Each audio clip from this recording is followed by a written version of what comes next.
پڑھے تو میں پڑھ لوں گا۔ نبی پاک صلی اللہ علیہ وسلم دور بیٹھے تھے، درخت دور تھا، اور امام سیوطی علیہ رحمہ نے لکھا ہے درخت بھی کیکر کا تھا۔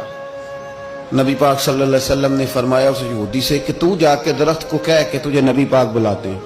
فرمایا میں گیا تو پھر تم نے کہنا جادو کر کے بلایا ہے۔ احتیاط بھی کی، ہر چیز آنکھوں کے سامنے رکھی، تو جا کے کہہ کہ تجھے بلاتے ہیں۔ وہ بندہ گیا، جا کے کہنے لگا، اور امام سیوطی نے اس کو لکھا ہے، کہنے لگے اس نے نبی پاک کا نام بھی نہیں لیا، کیونکہ ابو جہل اینڈ کمپنی کو پتا تھا کہ مصطفیٰ کے نام میں بھی بڑی برکت، خالی نام بھی نہیں لیا۔ کہنے لگا درخت وہ جو سامنے بیٹھے ہیں نا وہ تجھے بلا رہے، نام نہیں لیا حضور کا، وہ جو سامنے بیٹھے ہیں نا، جاءت لدعوتہ الاشجار ساجدۃ۔ امام بوصیری کہتے ہیں درخت آیا اور سجدہ کرتا ہوا، زمین چیرتا ہوا آیا۔ کس طرح آیا؟ پہلے آگے جھکا، پھر پیچھے جھکا، دائیں جھکا، بائیں جھکا۔ یہاں بھی لکھنے والوں نے لکھا ہے کہ وہ نہ درخت اپنی جڑیں اکھیڑ رہا تھا، جب چلنا تھا نا اس نے حضور کی طرف آنا تھا تو آگے دائیں بائیں ہوا، جڑیں اکھیڑ رہا تھا۔ لیکن ہمارے استاد جب ہمیں یہ روایت پڑھایا کرتے تھے تو کہتے تھے جڑیں نہیں اکھیڑ رہا تھا، جب اس نے سنا مجھے نبی پاک نے بلایا تو اسے وجد ہو گیا تھا، وہ جھومنے لگ گیا تھا، جھوم رہا تھا، حضور نے مجھے بلا لیا، جاءت لدعوتہ الاشجار ساجدہ۔ تو درخت آیا، اس نے آ کے نبی پاک کو سجدہ کیا، لکڑی کا بنا ہوا درخت ہے، سجدہ کیا۔ سجدہ کرنے کے بعد درخت اٹھا اور اٹھ کے اس نے نبی پاک کا کلمہ پڑھا۔ وہ جس کو ابو جہل نے بھیجا تھا نا یہودی، وہ درخت کی حالت دیکھ کے کلمہ پڑھ گیا، وہ کلمہ پڑھ گیا، لیکن یہی بے ایمان کہنے لگا اوئے ہوئے ان کا تو درختوں پہ بھی جادو چلتا ہے۔ لا ریب فی، شک قرآن پاک میں، لیکن اگر بندے کے دماغ میں ہو اس کا علاج ہے کوئی، ادھر ہی شک بیٹھ جائے۔ میں سادی مثال دیتا ہوں کہ سامنے دیوار صاف ہو لیکن گرد اگر آئینے پہ پڑی ہو، دیوار صاف کرنی چاہیے کہ اینک کا شیشہ صاف کرنا چاہیے؟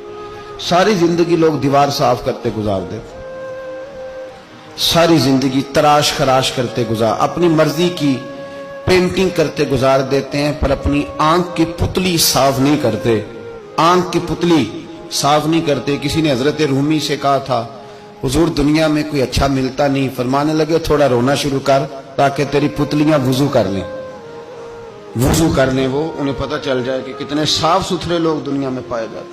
تو بھائی شک، ابو جہل پھر آ گیا، کہنے لگا اگر آپ چاند کے 2 ٹکڑے کر دیں تو میں کلمہ پڑھنے کو تیار ہوں۔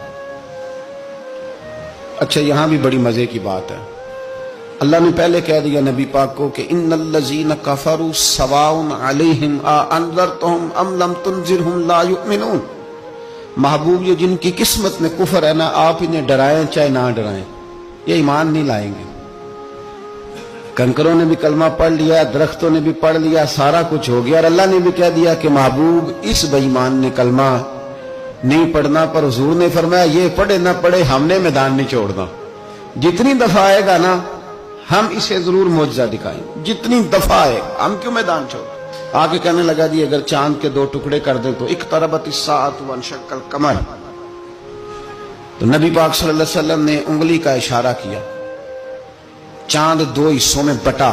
کوہ صفا ایک پہاڑی تھی مکے میں، آدھا ٹکڑا پہاڑی کی اس جانب ہوا، آدھا اس جانب، یعنی وضاحت کی اللہ کریم نے کہ ایسے نہ ہو کہ یہ کہہ دی وہ تو ایسے بالکل شک ہوا تو مل گیا، پتہ نہیں میری آنکھوں پہ جادو ہو گیا، ملا ہے کہ نہیں ملا۔ جب ٹوٹا تو حدیث پاک میں آتا ہے کہ آدھا چاند کوہ صفا کے ادھر گیا اور آدھا تو پہاڑی تھی، چاند نیچے آیا، پہاڑی کے گرد گھوما، آگے جا کے ملا، یعنی وقفہ دیا گیا باقاعدہ دیکھنے کا، سمجھنے۔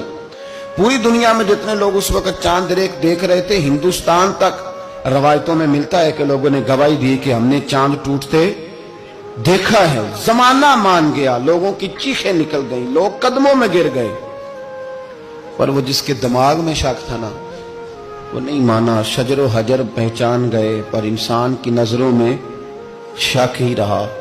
دنیا میں سب سے مجبور، کمزور، بزدل، کم فہم بندہ وہ ہے جس کے دماغ میں شک ہے۔